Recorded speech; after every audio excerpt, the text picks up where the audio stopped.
অতিরিক্ত গুরুত্ব দিতে গিয়ে আমরা কিছু কিছু মানুষের কাছে নিজেরাই নিজেদেরকে অনেক সস্তা বানিয়ে ফেলি।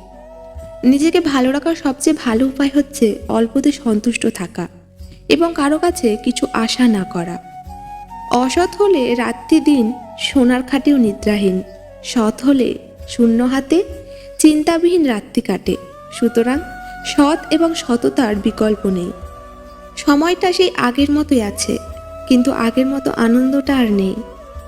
একটু অবহেলা আর একটু খারাপ ব্যবহারই একটি ভালো সম্পর্ক ভেঙে দেওয়ার জন্য যথেষ্ট। আপনি যদি অল্পতেই অনেক বেশি কষ্ট পেয়ে থাকেন, তাহলে আপনার জন্য এই পৃথিবীটা অনেক কঠিন। শক্ত হন, পৃথিবীটা আপনার জন্য সহজ হবে। আমাদের সবচেয়ে বড় ভুল কি জানেন? যে জিনিসটা আমাদের নয়, আমরা সেটাকেই হারাতে ভয় পাই, আর হারিয়ে যাওয়ার পর আমরা সেটাকে নিয়ে আফসোস করি, আর যেটা আছে সেটা যত্ন করি না। এই কারণেই আমাদের দুঃখ অনেক বেশি। যত বড় শিক্ষিত হয়ে থাকুন না কেন, মানুষের সাথে সুন্দরভাবে চলতে না পারলে সেই শিক্ষার কোনো দাম নেই। একটা অচেনা মানুষের সাথে কথা বলতে বলতে এক সময় সে চেনা হয়ে যায়, কিন্তু কষ্টটা তখনই বোঝা যায় যখন এতটা সময় নিয়ে ধীরে ধীরে চেনা মানুষটা এক নিমেষে অচেনা হয়ে যায়। একটা সম্পর্কে ঝগড়া চরম পর্যায়ে পৌঁছে যাওয়ার পরও যদি কাছের মানুষটা তোমাকে ছেড়ে না যায়, তাহলে বুঝে নিও সেই মানুষটার কাছে তুমি অনেক দামি। তাই তার দুর্বলতা জেনে তাকে আঘাত না করে সেই মানুষটার ভালোবাসাকে সম্মান করো।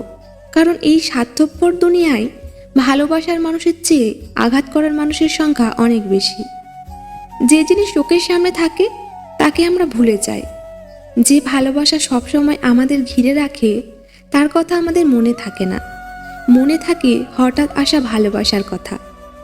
খুব বেশি অবহেলা করতে নেই কাউকে। মানুষ একবার বদলে গেলে শত কেঁদেও তাকে ফিরে পাওয়া সম্ভব না। আমি ছাড়া অন্য কোথাও তোমার আনন্দ হলে আমার দুঃখ লাগে। পাশের মানুষটাকে মানুষ সস্তা ভাবে, দূরের আগাছাকে ভাবে মূল্যবান। মন পরিষ্কার রাখুন, কারণ শেষ হিসাবটা অর্থের নয়, কর্মের হবে। নিজের হতাশার জন্য কখনো অন্যকে দায়ী করো না, বরং নিজেকে দায়ী করো অন্যের থেকে অতিরিক্ত আশা করার জন্য। কিছু মানুষ পৃথিবী থেকে চলে গেছেন, কিন্তু তাদের চরিত্র আজও বাঁচিয়ে রেখেছে। আর কিছু মানুষ বেঁচে আছে, কিন্তু তাদের চরিত্র তাদেরকে মেরে ফেলেছে। কথা দিতে অনেকেই পারে, কিন্তু কথা রাখার মানুষ কয়জন হয়? সবাই বলে এটাই নাকি বাস্তবতা। অনেক কষ্ট পেয়ে আজ আমি বুঝেছি, তা হলো কাউকে প্রয়োজনের চেয়ে বেশি মূল্য দিলে একসময় তার কাছে মূল্যহীন হতে হয়। সবচেয়ে বেশি বিশ্বাস করা মানুষটা বিশ্বাস ভেঙে দিলে সত্যি নিজেকে খুব অসহায় মনে হয়। মানুষটা রোজ আপনাকে অবহেলা করে, পাত্তা দেয় না।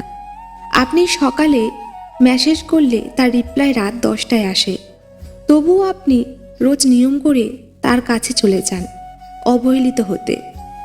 আপনি নিজেও ভালো করে জানেন যে মানুষটা আপনাকে পাত্তা দিচ্ছে না, তবুও সে খেয়েছে কিনা, ঘুমিয়েছে কিনা সব আপনার জানা চাই। তারপর একদিন হঠাৎ করে আপনার আত্মসম্মানবোধ আপনাকে ধাক্কা দেবে। সেই মুহূর্ত থেকে আপনি আর সেই মানুষটার দিকে ফিরেও তাকাবেন না। আর ঠিক সেই সময়ে ওই মানুষটাই বলে উঠবে আপনি বদলে গেছেন। উদ্দেশ্য ছাড়া ভালোবাসে শুধুই আমার মা। আর কিছু পাই বা না পাই, জীবন থেকে একটা শিক্ষা পেয়েছি, চাইলেই সব কিছু পাওয়া যায় না।